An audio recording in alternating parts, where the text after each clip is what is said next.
कल लास्ट अपन ने क्या क्या कवर अप किया था? ओपीसी क्या होता है, ओपीसी के बारे में रिवाइज किया था, करेक्ट?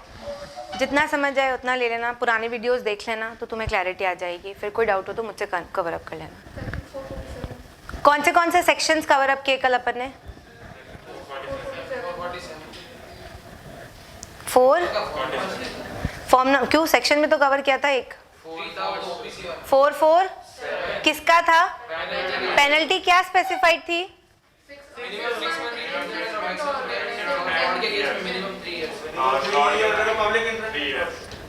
ऐसा कैसे यार, एक आवाज में बोलो ना, क्या पेनल्टी थी? 6 मंथ से लेके मैक्सिमम। अगर फ्रॉड हुआ है तो? इसके अलावा अगर पेनल्टी चार्ज करनी है तो फ्रॉड का अमाउंट या फिर इसके अलावा। और अपन ने कल फॉर्म्स करे थे, कौन से फॉर्म करे थे? 32 is for spice consolidated form, 33 is for MOA, 34 is for. और कौन से कवर अप किए थे? 22, हाँ DIR 12 किया था, INC 22 भी किया था। INC 22 किसके लिए किया था? कंपनी के RO की डिटेल्स डालने के लिए। और क्या था उसमें? COI, certificate of incorporation. जब भी सर्टिफिकेट ऑफ इनकॉर्पोरेशन मिलता है कंपनी को एक और नंबर मिलता है जो उसकी आइडेंटिटी हो जाती है, उसको अपन क्या बोलते हैं? सिन, कॉर्पोरेट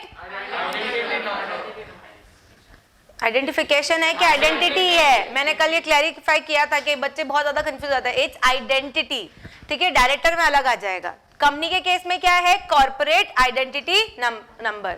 हाँ, और क्या कवर किया था अपन ने?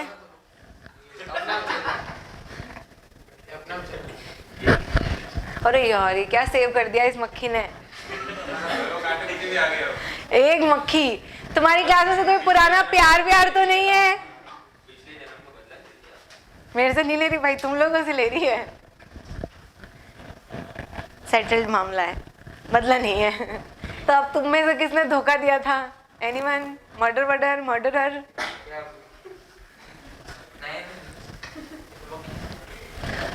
जैन आदमी है क्या? सच में तुम जैन हो क्या? जैन वाले सिर्फ छुपा के झूठे काम करते हैं।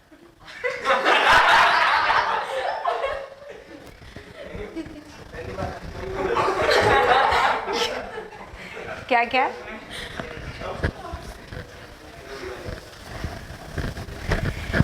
अरे यार ये क्या कर दिया इस मक्खी ने।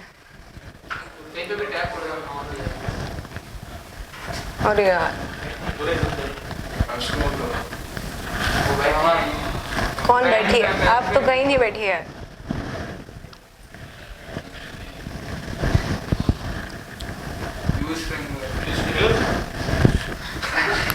वैसे प्यार से भी तो याद दिला सकते हो ना कैसे करना है, ठीक है ना? चिड़ी के क्यों बोलते हो? ओके, ओपीसी के केस में जो अपन ने लास्ट पॉइंट्स कवर कर लिए थे वो वही थे जो अपन ने पहले कवर कर चुके हैं, जैसे कि INC 2, 3, 4। 2 किसके लिए होता है? 3 कंसेंट होता है। 4 किसके लिए होता है? कोई भी चेंजेस के लिए जो डेज का टेन्योर था वो होता है 15 दिन, ठीक है? हाँ 15 30 दिन हो गए, ठीक है? अब है कि जब भी अपन को क्या खोलनी है, कोई ओपीसी खोलनी है तो अपन ओपीसी के लिए क्या क्या चीजें करने वाले हैं। तो जैसे अपन ने नेम अवेलेबिलिटी तो अपन ने पहले ही समझ लिया था, करेक्ट? क्या करना चाह रहे हो तुम? सारे फॉर्म की फोटो लेना, उसके कॉपी में नोट करना, आपको रेट करना। अच्छा, नाम वाला प्रोविजन अपन ने पहले ही कवर कर लिया है कि सारा क्या क्या करना पड़ता है। आरओसी को देना पड़ता है, वो चेक करता है नाम ऐसा अवेलेबल किसी के पास ऑलरेडी यूज तो नहीं है, ये दे सकता है या नहीं दे सकता। जो भी प्रोसीजर अपन ने पहले कवर किया ना, नेम के लिए एज इट इज अपने को वो फॉलो करना है। उसके बाद है अपने को डॉक्यूमेंट्स फाइल करने पड़ेंगे ओपीसी खोलने के लिए। कौन से डॉक्यूमेंट्स खोलने हैं? MOA, AOA, फिर जो डिक्लेरेशन फॉर्म होता है, तुम्हें पता है ना डिक्लेरेशन फॉर्म जाता है, कौन देता है ये डिक्लेरेशन फॉर्म? प्रोफेशनल्स देते हैं, बोले तो अपन लोग देते हैं, करेक्ट? इन प्रोफेशनल फॉर्म्स के बाद कौन देता है? जो डायरेक्टर सब्सक्राइबर्स होते हैं वो देते हैं। किसमें देते हैं? INC 9 ये ऑलरेडी वो टॉपिक है जो अपन कवर कर चुके हैं। 8 में क्या जाता है, डिक्लेरेशन जाता है कि कंपनी के रिगार्डिंग जितनी भी फॉर्मेलिटीज थी वो प्रोफेशनल बंदों ने राजी खुशी कर दी है, इसमें कोई गड़बड़ नहीं करी है। पॉइंट नंबर 2 कि हम किसी भी तरह से ऑफेंस से कन्विक्टेड नहीं है, ना ही हम पे कोई केस चल रहा है, लास्ट 5 साल में हमने कोई घोटाले नहीं किए हैं। ये हम किस में बताते हैं, INC 9 में। अभी अभी मैंने बोला INC 22, तुम लोगों ने बोला ना मैम आरओ के लिए होता है, मतलब जो उसका कंपनी का मेन एड्रेस है उसकी सारी डिटेल्स अपन किस में डालते हैं, INC 22 में डालते हैं। डन। उसके बाद अपन क्या करते हैं, नेम और एड्रेस ऑफ सब्सक्राइबर्स डालते हैं, सब्सक्राइबर्स की सारी डिटेल्स डालते हैं। इसके अलावा अपन सब्सक्राइबर्स की एडिशनल डिटेल्स INC 10 में डालते हैं। तो अभी थोड़ा सीक्वेंस में याद कर लेते हैं क्या क्या कवर किया। 8, 9, 10, 11। 8 किसके लिए होता है, प्रोफेशनल बंदों के लिए। 9 किसके लिए होता है, सब्सक्राइबर्स के लिए। 10 किसके लिए होता है, एडिशनल जो भी इनके इंफॉर्मेशंस वगैरह है जो और सबमिट करनी है वो अपन कर देते हैं। 11 किसके लिए होता है, COI के लिए। बोले तो सर्टिफिकेट ऑफ इनकॉर्पोरेशन, जिससे कंपनी बनी है वो मेन सर्टिफिकेट, उसको क्या माना जाता है, कंक्लूसिव एविडेंस माना जाता है। ठीक है, कल अपन ने इसके रिगार्डिंग एक केस लॉ किया था, याद है क्या, jubilee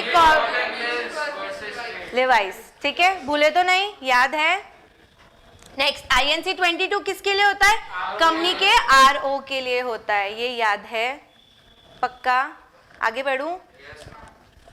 next is first directors की डिटेल अपन DIR 12 में फाइल करते हैं। डायरेक्टर का इंटरेस्ट समझ गए, अगर वो किसी और कंपनी से जुड़ा हुआ है या उसका कोई पर्सनल इंटरेस्ट और भी है कंपनी से रिलेटेड, तो उसका इंटरेस्ट और उसकी कंसेंट ये अपन कौन से फॉर्म में देते हैं, DIR 2 में देते हैं। तो डायरेक्टर को रिगार्डिंग अपन ने 2 फॉर्म्स याद किए इन टोटल अभी तक, बस कितने कितने, DIR 2 and DIR 12। DIR 2 is for their interest and consent, main consent के भैया मैं डायरेक्टर बनने को तैयार हूं, ये भी तो कंसेंट आनी जरूरी है। तो ये कंसेंट अपन ने DIR 2 में फाइल किया है। और इसके अलावा जो फर्स्ट डिटेल्स थी, फर्स्ट डायरेक्टर्स की जो बेसिक डिटेल थी वो अपन ने किस में दी है, पर्टिकुलर्स ऑफ नॉमिनी, क्योंकि अपन OPC खोल रहे हैं तो नॉमिनी आएगा, सोल मेंबर आएगा, तो उनके डिटेल्स किस में जाएगा, INC 2, और उनकी कंसेंट INC 3 में। 2 में जाता है कि भैया हमने इस बंदे को इस तरीके से नॉमिनेट करने की प्लानिंग करी है, और 3 में उसकी कंसेंट जाती है कि ये बंदा खुश है, हमारी कंपनी में आने के लिए रेडी है। डन, कोई डाउट इसमें पक्का। इस तरीके से अपन OPC को स्टार्ट कर सकते हैं। और ऑफ कोर्स जो रजिस्ट्रेशन वाला है वो अपन छोटा फॉर्म जिसको अपन INC 32, 33 और 34 से अपन ने याद किया है, उसमें अपन रजिस्टर करा लेंगे। डन। DIR 2 डायरेक्टर्स को ऐसे इनका कोई फुल फॉर्म नहीं है, बस बेसिकली ये डायरेक्टर से रिगार्डिंग है तो DIR चल रहा है, इनकॉर्पोरेशन से रिगार्डिंग होगा तो INC चलेगा। अब ये भी टॉपिक अपन थोड़ा बहुत कवर कर चुके हैं कि क्या OPC पब्लिक कंपनी और प्राइवेट कंपनी में कन्वर्ट हो सकती है। फर्स्ट इंस्टेंस नो, एक OPC पब्लिक या प्राइवेट कंपनी में नहीं जा सकती है, उसके लिए कुछ कंडीशंस प्रिस्क्राइब्ड है। कंडीशंस क्या प्रिस्क्राइब्ड है वो समझते हैं। क्या बोला कि अगर सिचुएशन होती है तो ही आप कन्वर्ट हो सकते हो। सिचुएशन क्या है, आपका पेड अप कैपिटल एक्सीड कर जाता है कितने से, या फिर आपका टर्नओवर ज्यादा हो जाता है कितने से, 2 करोड़ से। ये लिमिट अपन कर चुके हैं, मतलब थ्रेशोल्ड लिमिट सेट कर रखी। एक OPC इसके अंदर अंदर ही काम कर सकता है। लॉजिक मैंने तुम्हें समझाया था, क्योंकि एक ही जना होता है, वैसे ये लॉजिक नहीं है बट एक ही जना होता है तो हम ज्यादा भार उस पर नहीं क्रिएट करेंगे, इसलिए हम बोल देते हैं कि तुम कन्वर्ट हो जाओ। सिचुएशन क्या है, 2 चीजें, या तो पेड अप कैपिटल या फिर टर्नओवर। पेड अप कैपिटल हमेशा छोटा अमाउंट होगा, टर्नओवर हमेशा बड़ा अमाउंट होगा। पेड अप कैपिटल कितना बोला, 50 लाख। 50 लाख के अंदर अंदर अपने को होना है, तभी अपन OPC में रह सकते हैं। दूसरा पॉइंट, जो अपना टर्नओवर है उसके लिए अपन कितने साल कंसिडर करते हैं, 3 साल। उसका एवरेज निकालते हैं, वो कितने से ज्यादा नहीं होना चाहिए, 2 करोड़ से ज्यादा नहीं होना चाहिए। तो अगर आप कन्वर्ट होना चाहते हो तो ये लिमिट आपकी क्रॉस हो जानी चाहिए। ठीक है। पॉइंट नंबर 2, कंपल्सरी कन्वर्जन में कितने टाइम में अपन कन्वर्ट होना पड़ेगा, 6 महीने के अंदर अंदर। जैसे ही अपन ने थ्रेशोल्ड लिमिट को क्रॉस किया उस दिन से 6 महीने के अंदर अंदर अपने को या तो प्राइवेट कंपनी में बदलना पड़ेगा या फिर पब्लिक कंपनी में बदलना पड़ेगा। प्राइवेट कंपनी में कितने नंबर चाहिए, डायरेक्टर्स कितने चाहिए, पब्लिक कंपनी में कितने मिनिमम मेंबर्स चाहिए, 7, क्योंकि इसका सेक्शन भी हमने क्या याद किया है, 2 7 1 है ना, ऐसे याद किया है ना। तो मिनिमम कितने लोग चाहिए इसमें, 7 लोग चाहिए, ये तो सबको पता है, पता था। पब्लिक कंपनी में कितने लोग चाहिए, कम से कम 7 लोग चाहिए। डायरेक्टर्स कितने चाहिए, क्लियर, इसमें कोई डाउट। नेक्स्ट, 6 महीने का अपने पास टाइम है, इन सबको अपन को करेक्ट करना पड़ता है। उसके बाद ऑब्वियसली ये कंपनी क्या अब ओपीसी रही, बिल्कुल भी नहीं, क्योंकि वो तो थ्रेशोल्ड लिमिट को क्रॉस कर चुकी है, इसके ऊपर कंपल्सरी कन्वर्जन का पॉइंट आ चुका है।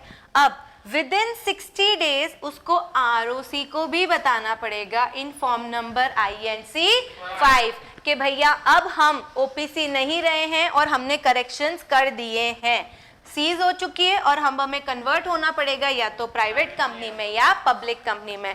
अब ओपीसी के फॉर्म नंबर रिवाइज करते हैं। आईएनसी पढ़ा है ओपीसी के केस में अपन ने, आईएनसी 2 किसके लिए होता है, नॉमिनेशन के लिए, कि भैया हम सच पर्सन को नॉमिनी अपॉइंट कर रहे हैं। 3 कंसेंट के लिए कि वो जो बंदा जिसको हम अपॉइंट कर रहे हैं उसने अपनी हामी दे दी है।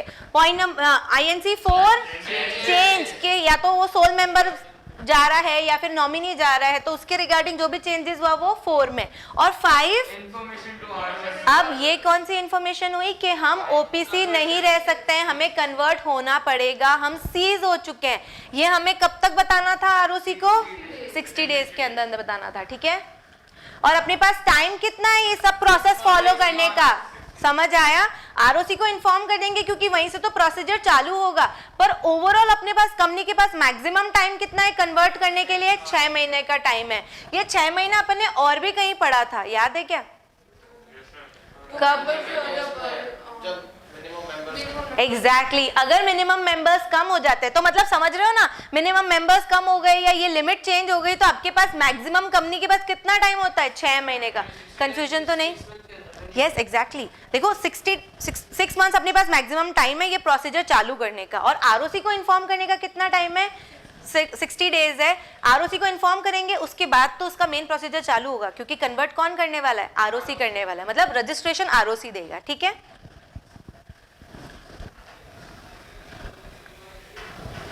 नेक्स्ट है, अब क्या अपन को एमओए एओए बदलना पड़ेगा, बदलना तो पड़ेगा।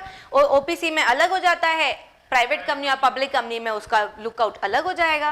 तो अपन क्या करेंगे, एमओए एओए को अल्टर करेंगे। अल्टर करने के बाद ये जो सेक्शन है ना, ये डील करता है डेट से रिलेवेंट, ठीक है, कि जिस दिन आपने रिजोल्यूशन पास किया उस दिन से उसको इफेक्टिव माना जाता है। सेक्शन याद करने की जरूरत नहीं, जस्ट यहाँ लिखा हुआ इसलिए एक्सप्लेन कर रही हूँ। ये बोलता है ओपीसी को अल्टर करना पड़ेगा उसका एओए और एमओए वाया अ रिजोल्यूशन। बिना मेंबर्स को पूछे आप उसके चेंजेस कर सकते हो क्या, बिल्कुल भी नहीं।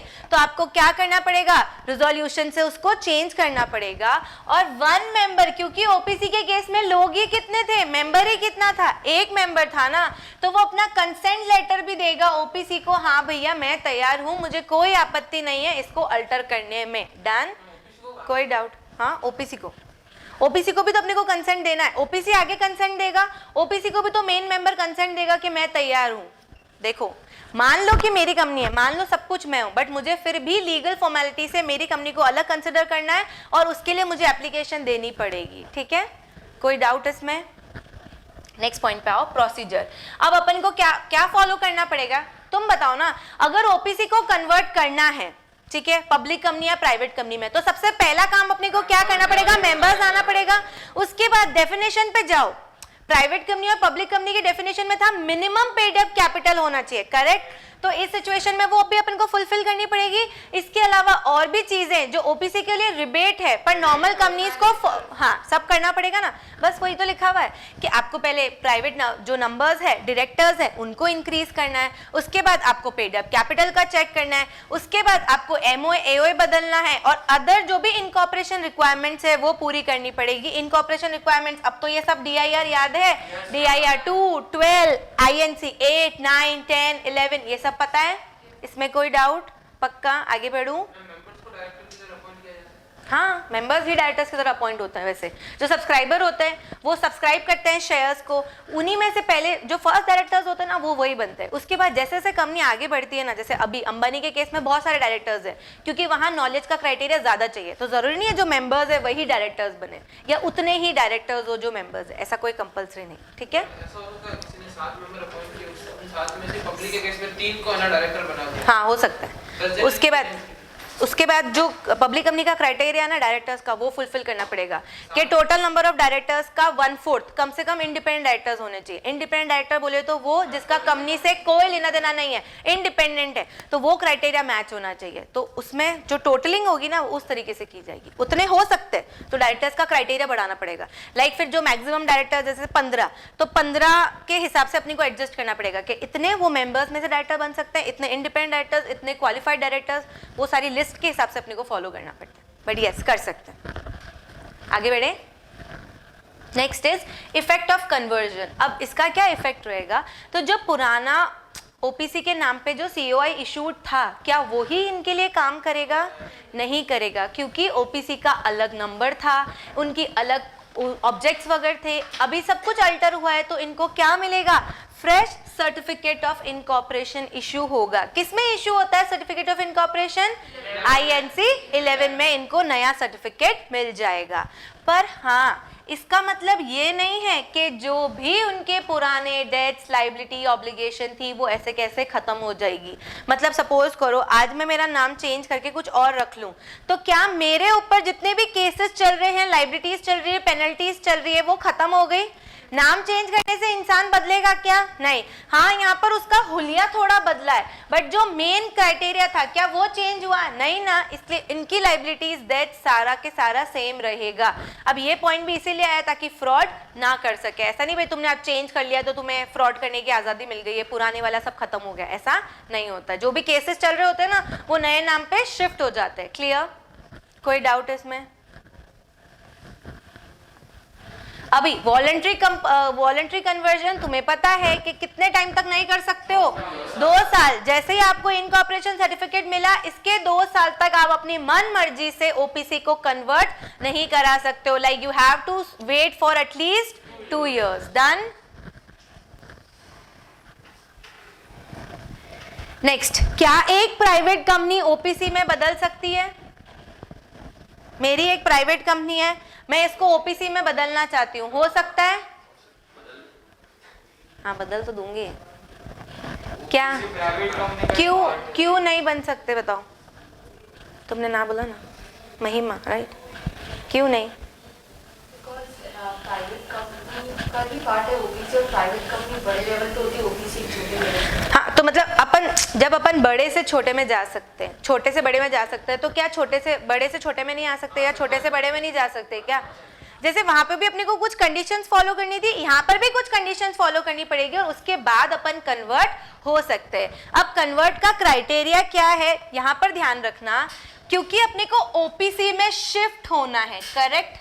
अपने को इसमें बनना है, तो वो जो लिमिट्स थी ना, उस लिमिट के अंदर होना चाहिए या बाहर होना चाहिए? पहले तो ये बताओ। अंदर होना चाहिए। वो दोनों लिमिट्स फॉलो होनी चाहिए ना। अगर एक भी लिमिट बाहर चली गई तो गड़बड़ हो जाएगी, क्योंकि वहां तो कंपल्सरी कन्वर्जन आ जाएगा। तो इसीलिए अपन यहाँ पर कौन सा वर्ड यूज करते हैं? एंड यूज करते हैं। क्लियर हुआ? दोनों लिमिट्स, क्योंकि यहाँ दोनों के अंदर रहना, इसलिए अपने यहाँ एंड यूज किया। इससे पहले जब भी अपन ओपीसी वाला नॉर्मल कंसेप्ट कर रहे थे ना, अपन ने वर्ड क्या यूज किया था? और। तो ओपीसी के लिए हमेशा इट्स और, बट जब अपन प्राइवेट कंपनी में बदलना चाहते हैं, ठीक है, जब अपन प्राइवेट कंपनी को ओपीसी में बदलना चाहते हैं, उस सिचुएशन में ये एंड हो चुका है। अंकुल क्या सोच रहे हो?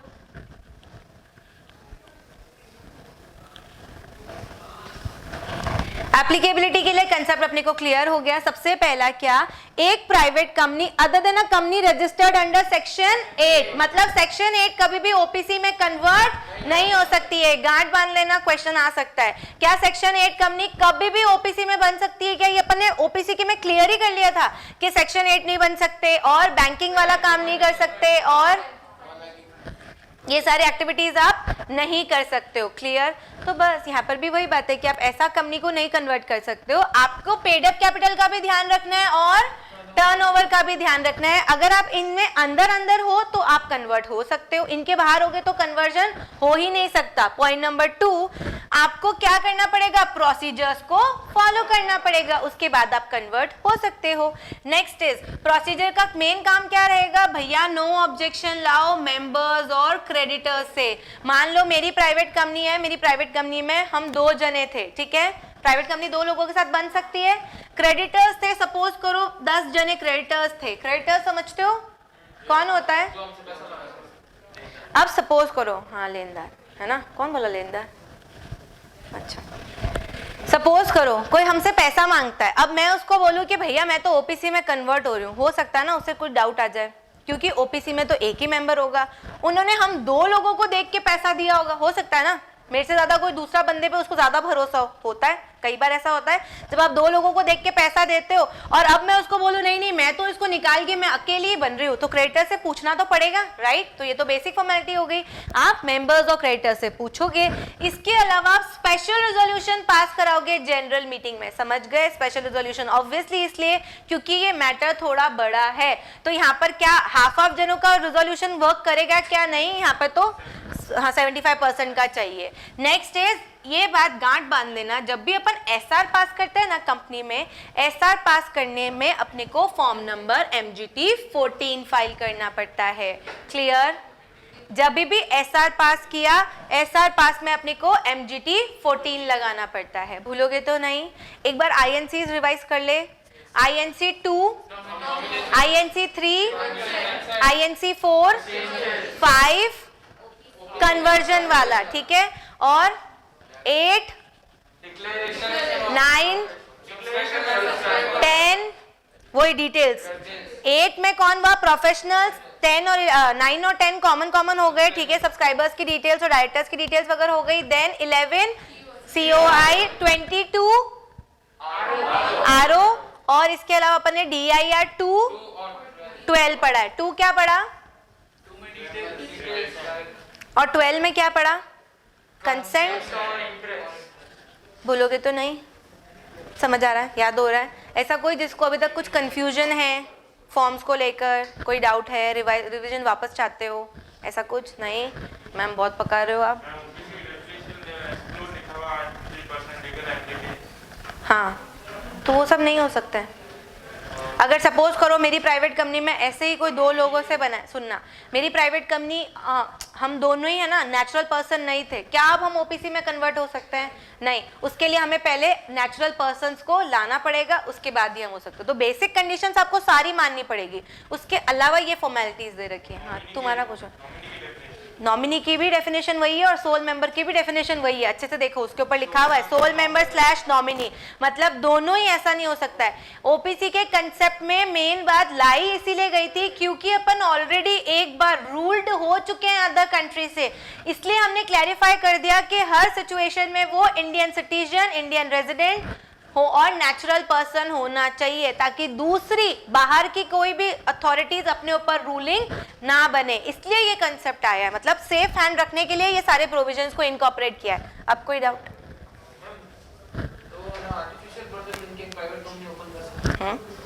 क्यों नहीं कर सकते, पर उसमें डायरेक्टर्स उनको नेचुरल चाहिए, डायरेक्टर्स इंडिविजुअल होने चाहिए। कोई डाउट इसमें? आगे बढ़े।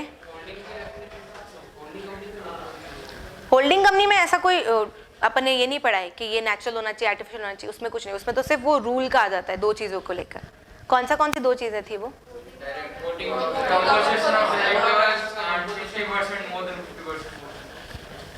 मोर देन 50% था कि 1/2 था?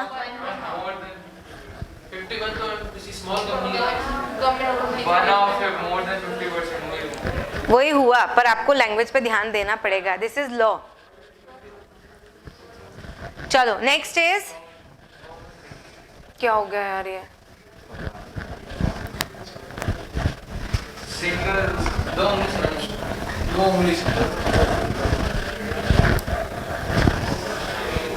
हाँ इंटेलिजेंट हो गई मैं। कौन था ये ओ करने वाला इतनी सी बात पे?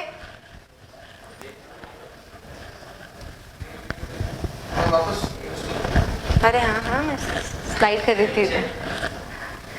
चलो नेक्स्ट इज आपको फाइल करना है एक एप्लीकेशन आरओसी को किस फॉर्म में, INC 6 में, कि हम कन्वर्ट होना चाहते हैं ओपीसी में। तो याद हो गया, ओपीसी को जब कन्वर्ट करना था तो INC 5 फाइल करना था, और ओपीसी में जब कन्वर्ट होना होगा तो INC 6 करेंगे। भूलोगे तो नहीं, थोड़ा बहुत सीक्वेंस में याद हुआ। 2 3 4 5 6 हमने कवर कर लिया है, फिर 8 9 10 11 कवर कर चुके हैं। नेक्स्ट अपने को डॉक्यूमेंट्स क्या क्या लगाने पड़ेंगे। देखो ये इनकॉर्पोरेशन वाला डॉक्यूमेंट है, तो अपने को सारी वही चीजें लगानी है। क्या क्या कि भैया एक तो हम इस लिमिट से ज्यादा क्रॉस नहीं हुए, एक गारंटी देनी पड़ेगी। उसके बाद अपन को मेंबर्स के लिस्ट कितनी थी, क्रेडिटर्स कितने थे, लास्ट ऑडिटेड बैलेंस शीट क्या है, नो ऑब्जेक्शन सर्टिफिकेट देना है। जो भी अपने क्रेडिटर्स है ना, उनसे अपन को एक एनओसी देना पड़ेगा कि भैया हम किसी भी चीज से नाराज नहीं है, हमें कोई आपत्ति नहीं है। नेक्स्ट एमओए एओए को अल्टर करना पड़ेगा इनको भी, और इनको भी एमओए एओए आरओसी को फाइल अप करना पड़ेगा अलोंग विद INC 6। ठीक है, जैसे ये सारी रिक्वायरमेंट्स कंप्लीट हो जाएगी, आरओसी 1 सेटिस्फाइड है कि कंपनी कोई फ्रॉड के इंटेंशन से नहीं आई है, वो इनको क्या इशू कर देगी, fresh certificate of incorporation issue कर देगी, ये COI इशू कर देगी। तो याद रखना दोनों सिचुएशन में क्या नया सर्टिफिकेट ऑफ इनकॉर्पोरेशन इशू हुआ है। कोई डाउट इसमें? आगे बढ़ूं। नेक्स्ट, अब बहुत अच्छा interesting topic, section 8 company. Section 8 company बार बार अपन ने ये वर्ड सुना है। कौन सी कंपनी होती है?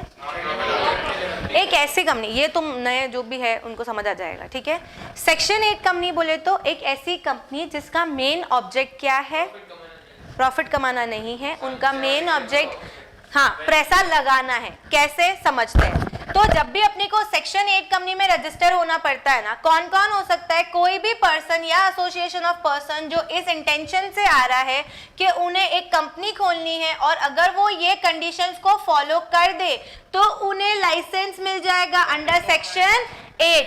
ये जो लाइसेंस देने वाला है ना, वो कौन देता है? Central government. अगर सेंट्रल गवर्नमेंट ने लाइसेंस दे दिया, फिर अपन आरओसी के पास जाते हैं। आरओसी कौन है? कंपनी के मम्मी पापा जो मेन कंपनी को रजिस्टर करने में हेल्प करते हैं। ठीक है, तो आरओसी के पास अपन जाएंगे, बोलेंगे हमें तो सेंट्रल गवर्नमेंट ने भी हाँ बोल दिया है, अब आप भी हमें रजिस्टर कर लो। समझ आया? Concept clear? अब समझते हैं कि सेक्शन 8 कंपनी की बेसिक कंडीशंस क्या है। तो सेंट्रल गवर्नमेंट पहले सेटिस्फाई होता है, वो देखता है कि उनका जो मेन ऑब्जेक्ट है ना, वो क्या है, arts, commerce, science, sports, education, research, social welfare, religion, charity, protection of environment और अदर ऑब्जेक्ट्स पे पैसा लगाना। अब अगर सपोज करो अपन ने प्रॉफिट को यहाँ डाला है, तो मेंबर्स को डिविडेंड देंगे क्या? सीधा सा सवाल है ना, अगर तुम सारा पैसा यहाँ लगा रहे हो तो मेंबर्स को डिविडेंड इशू नहीं करेंगे। ठीक है, तो ये बोलता है कि उसका मेन प्रॉफिट उसके ऑब्जेक्ट में ही जाता है, और अगर उसके ऑब्जेक्ट में जाएगा तो कोई भी डिविडेंड मेंबर्स को नहीं मिल पाएगा। क्लियर? तो पहले तो अपन उसका ऑब्जेक्ट चेक करते हैं। ऑब्जेक्ट चेक करने के बाद अपन ये देखते हैं कि वो प्रॉफिट अपना कहाँ लगाएगा, ऑब्जेक्ट में लगाएगा। तीसरा पॉइंट ये देखते हैं कि अगर उसने पैसा वहीं लगा दिया तो मेंबर्स को डिविडेंड इशू नहीं होगा। कोई डाउट? आगे बढ़े। ये 3 कंडीशंस अगर पूरी हो चुकी है तो अपन आगे इनकॉर्पोरेशन के लिए वर्क करते हैं। एप्लीकेशन फॉर लाइसेंस, लाइसेंस के लिए क्या कंडीशंस है?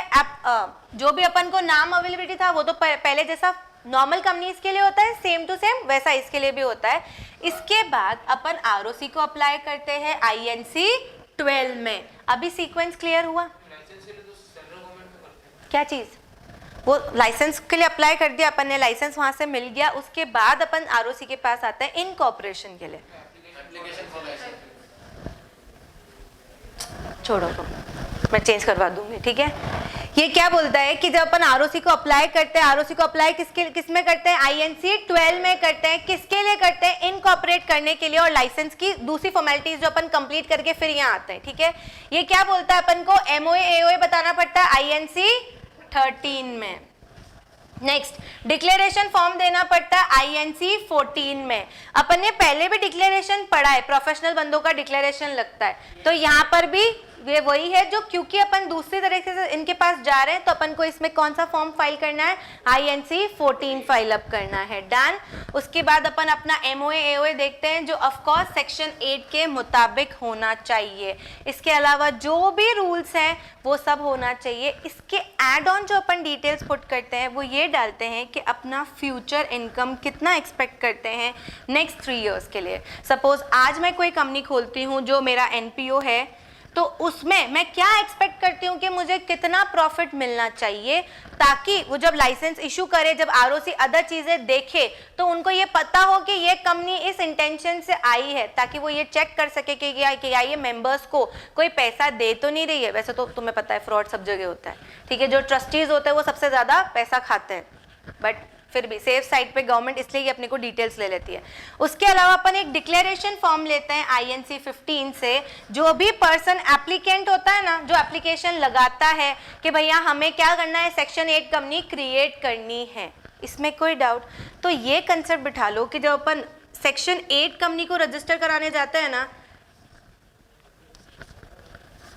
तो अपने को सारे फॉर्म्स अलग भरने पड़ते हैं। फॉर्म्स कौन से अपन ने समझे। INC कहाँ से चालू किया है अपन ने, 12 से। 12 में अपन ने क्या किया है, अप्लाई किया है।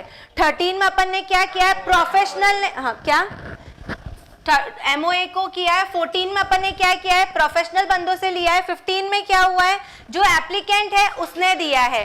11 में क्या था, सर्टिफिकेट मिला, वो वहां पूरा चैप्टर क्लोज हो गया। अब अपन कौन सी कंपनी खोल रहे हैं, सेक्शन 8 कंपनी खोल रहे हैं, तो अपन ने अप्लाई किस में किया, 13 में क्या लगाया, 14 में क्या किया, प्रोफेशनल ने डिक्लेरेशन दिया। 15 में क्या किया, जो एप्लीकेंट था ना उसने डिक्लेरेशन दिया कि हमने सारा काम लॉ के हिसाब से किया है। इसके अलावा अपन ने और कौन सी डिटेल्स ऐड की, ऑब्वियसली अपन ने MOA AOA तो लगाया ही लगाया, और नेक्स्ट फ्यूचर में अपनी कितनी इनकम हो सकती है नेक्स्ट 3 इयर्स के लिए, वो भी अपन ने यहाँ स्पेसिफाई किया है। डन। और प्रोफेशनल बंदों में कौन कौन आया है, एडवोकेट, CA, CMA और CS वाले लोग। डन। ये थोड़ा बहुत याद हुआ। हाँ लाइसेंस के लिए जब गवर्नमेंट के पास जाते तो उनको अपना नाम तो कंपनी का क्या होना चाहिए वो पहले ही बताएंगे ना। तो इसीलिए तो देखो क्या होता है, पहले अपन ने अप्लाई किया, नाम वाम सब अपन, ये सारा साइमल्टेनियस प्रोसेस चलता है, सारा कुछ साथ साथ में चल रहा होगा।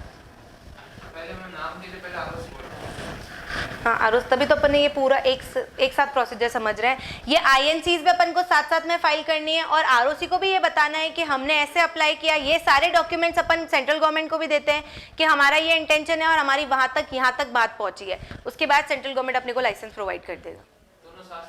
दोनों साथ साथ में चलेगा, और फिर कंपनी की सिचुएशन पर डिपेंड करता है। अगर कंपनी ऑलरेडी रजिस्टर्ड है तो वो भी शिफ्ट हो सकती है। हाँ, अगर मतलब आपकी नॉर्मल कंपनी है, अब आप उसको सेक्शन 8 में बदलना चाहते हो, बदल सकते हो क्या, हाँ उसको बदल सकते हैं, वो अपन नेक्स्ट क्लास में कवर अप करेंगे। आज जो अपन कवर कर रहे हैं वो कर रहे हैं नई कंपनी जब खुलती है तो उसके सिचुएशन में क्या बात चलती है। ठीक है, सेंट्रल गवर्नमेंट लाइसेंस ग्रांट कर देगा और उसे लिमिटेड कंपनी के नाम से रजिस्टर कर लेगा, और वो और कंडीशंस भी अप्लाई कर सकता है जो उसे डीम फिट लगता है तो। ठीक है, next is documents submission for registrar. Registrar को अपन और क्या क्या चीजें अप्लाई कर देंगे, INC 7, MOA, सेंट्रल गवर्नमेंट की जो भी लाइसेंसेज है, हमने कोई ऑफेंस नहीं कर रखा है, हमारा RO कहाँ पे है, हमारे डायरेक्टर्स, उनका इंटरेस्ट, उनका कंसेंट और डिक्लेरेशन फॉर्म के। INC 7 बेसिक डिटेल्स का होता है, इनकॉर्पोरेशन का वो है। अब इनकॉर्पोरेशन के लिए अगर अपन स्पाइस में जा रहे हैं तो INC 7 वाली माताफोड़ी करने की जरूरत नहीं है, पर वो इनकॉर्पोरेशन से रिलेटेड डॉक्यूमेंट है। INC 9 में फिर दो चीजें हैं, एक तो सब्सक्राइबर्स का वो डिक्लेरेशन। हाँ, 8 में क्या होता है, 8 में तो प्रोफेशनल, 9 में क्या आया, सब्सक्राइबर्स। जो first directors, first subscribers, first members होते हैं उनकी बेसिक डिटेल्स, और एडिशनल डिटेल किस में जाएगी, INC 10 में। 11 में क्या हो गया, COI। 12 में क्या हुआ, एप्लीकेशन फॉर सेक्शन 8 कंपनी। फिर 13 में क्या हुआ, MOA AOA। 14 में क्या हुआ, 15 में क्या हुआ, एप्लीकेंट का डिक्लेरेशन। ठीक है, 16, 17 और ये सब भी अपन कवर करेंगे। रजिस्ट्रेशन क्या होगा, रजिस्ट्रार सारी चीजों को देखकर उसे रजिस्टर करके एक COI इशू कर देगा। डन, कोई डाउट इसमें। सेक्शन 8 कंपनी को कुछ फायदे भी हैं और कुछ रेस्ट्रिक्शंस भी हैं। क्या फायदे हैं वो देखते हैं। सबसे पहले ये बोलता है इन्हें वर्ड लिमिटेड या प्राइवेट लिमिटेड लगाने की जरूरत नहीं है, जिसको आज तक मैं ना सरनेम के नाम से रिप्रेजेंट करती आई हूँ। पब्लिक कंपनी और प्राइवेट कंपनी को सरनेम लगाना पड़ता है, या तो वो प्राइवेट लिमिटेड लगाता है या वो लिमिटेड लगाएगा, करेक्ट। इस सिचुएशन में इनको सरनेम लगाने की जरूरत नहीं है, ये वाले सरनेम लगाने की जरूरत नहीं है। नेक्स्ट, इनको बहुत सारे प्रिविलेजेस मिलते हैं जो सेक्शन 8 में आपको मिल जाता है, ठीक है, तुम्हारे इतना नहीं है। नेक्स्ट इज ये a firm may be a member of such company. समझ आया? इस बात का मतलब समझा सकते हो? जो फर्म है ना, सपोज करो कोई, वो भी आर्टिफिशियल पर्सन भी यहाँ पर मेंबर बन सकता है। फायदे पढ़ लिए, तो कुछ रेस्ट्रिक्शंस भी है। रेस्ट्रिक्शंस क्या है? इनको लाइसेंस किसने दिया था? अपनी मन मर्जी से कोई चेंजेस कर सकते हैं क्या? पहले किससे पूछना पड़ेगा? सेंट्रल गवर्नमेंट से। सिंपल। अगर ये अपने एमओए एओए को चेंज करना चाहते हैं तो इन्हें पहले सेंट्रल गवर्नमेंट से परमिशन लेनी पड़ेगी, और अगर ये किसी और कंपनी में कन्वर्ट होना चाहते हैं तो पहले इन्हें दूसरी कंडीशंस को फॉलो करना पड़ेगा। अगर ये अमालगमेट होना चाहते हैं, अमालगमेट समझते हो? दो कंपनी को मिक्स करना। क्या ये नॉर्मल प्रॉफिटेबल कंपनी के साथ मिक्स हो सकती है क्या? जब मतलब तुम कह रहे हो हम जैन हैं, हम प्याज लहसुन नहीं खाते, तो तुम ऐसी पार्टी में जा सकते हो क्या जहाँ अरे इतना शरीफ कोई नहीं है, इसलिए तो तुम जैनी हो। सॉरी, नो रेसिज्म, ठीक है। अमालगमेट कर सकते हैं आप उन्हीं कंपनी के साथ जिनका सिमिलर ऑब्जेक्ट है। जैन कौन कौन है यहाँ पे? हाँ तो हमारी मेजॉरिटी है। चलो चलो, क्या माहेश्वरी से नहीं, मैं तो सब धर्म को अच्छे से फॉलो करती हूँ।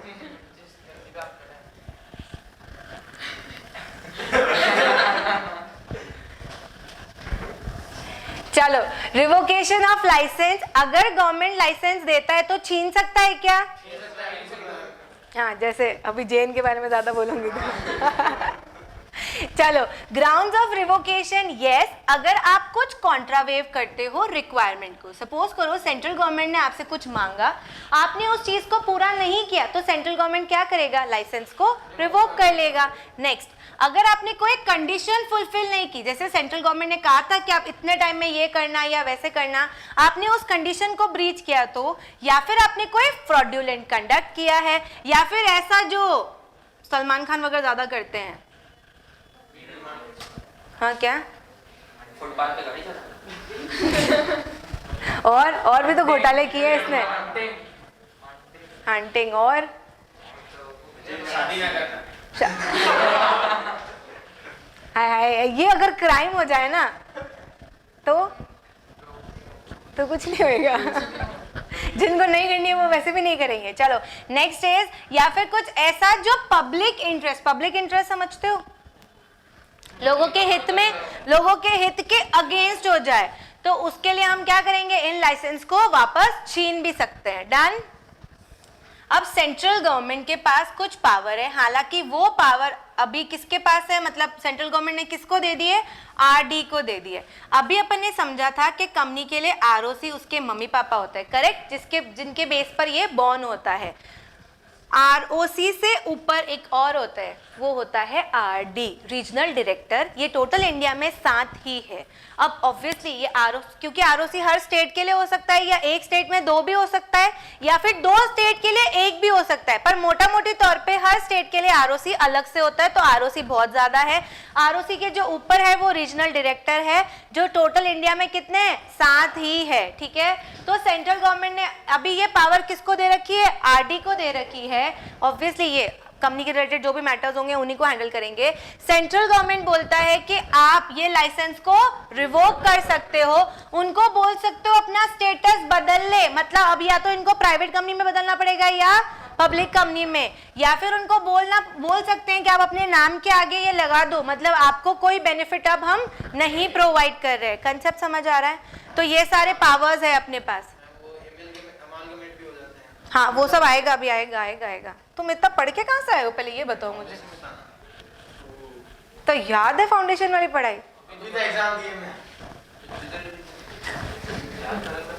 अच्छा अच्छा, कॉपी टू आरओसी। जैसे ही उन्होंने लाइसेंस को रिवोक कर दिया है, अपन आरओसी को बताएंगे कि हमसे ये छीन लिया गया है। कंपनी अप्लाई करती है INC 20 में कि भैया आप हमारा नाम और स्टेटस चेंज कर दो, और आरओसी वो नाम और स्टेटस को चेंज कर देगा। ठीक है, इसमें कोई डाउट? किस में अप्लाई किया अपन ने? INC 20। और कोई एडिशनल पॉइंट्स भी आ सकते हैं। अब एडिशनल पॉइंट्स क्या है? सिचुएशन के बेस ये बोलता है लाइसेंस अगर रिवोक किया है, सेंट्रल गवर्नमेंट को लगता है कि पब्लिक इंटरेस्ट में कुछ घोटाला हो रहा है, तो वो लाइसेंस ले लेगा। इसके अलावा ऑब्वियसली वो अपॉर्चुनिटी ऑफ बीइंग हर्ट पहले जरूर देगा। ये अपन ने यहाँ नहीं, ऑलरेडी सब जगह कवर करा है कि अपॉर्चुनिटी ऑफ बीइंग हर्ट जरूर मिलती है पेनल्टी चार्ज होने से पहले।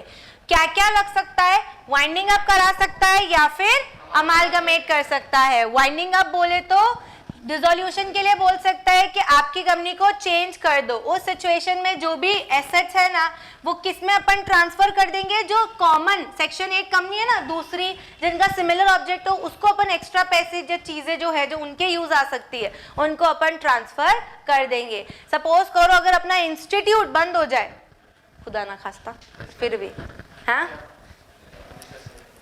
क्या? जय माता दी, बस दादा हो गया। सेक्शन 8 कंपनी में अगर सपोज करो इंस्टीट्यूट के पास मेन एसेट्स क्या होगी? उनकी बुक्स, वैल्यू, पेटेंट, ये सब होगा, तो वो किसके काम आएगा? रद्दी वाले को तो काम नहीं आने वाला ना, अदर इंस्टीट्यूट के काम आएगा। तो बोले तो जो रिलेवेंट उस फील्ड में काम कर रहा है उनको आप ट्रांसफर कर सकते हो, या फिर आप उनको बेच दोगे और वो जो एक्स्ट्रा पैसा आया है वो इस फंड में आप डाल सकते हो, इंसॉल्वेंसी एंड बैंक्रप्सी फंड, जिसमें है ना बेसिकली गवर्नमेंट पैसा डालती है। जैसे तुम्हें पता है सबसे ज्यादा पैसा उधार देने वाला कौन है इंडिया में? बैंक। अब बैंक किसकी है? गवर्नमेंट की। तो लॉस अगर बैंक को होता है तो किसको लॉस हुआ? गवर्नमेंट को लॉस हुआ। तो इसीलिए गवर्नमेंट जो भी थोड़ा बहुत पैसा इधर उधर से बचाती है ना, वो इस फंड में डालती, और इस फंड का पैसा ऑब्वियसली तभी यूज आता है जब ऐसा कुछ घोटाला हुआ होता है। तो ठीक है, इसमें कोई डाउट? आगे बढ़ूं।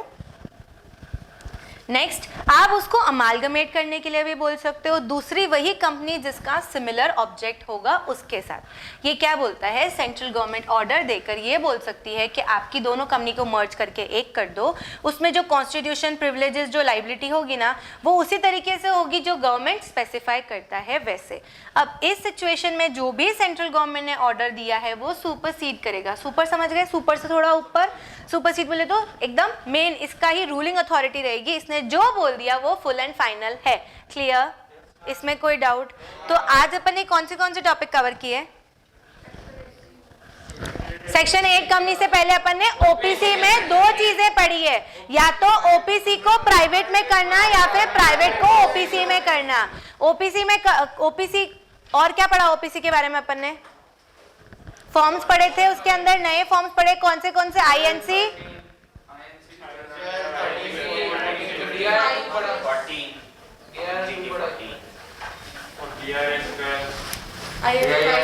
ये रिकॉर्डिंग बंद कर दो।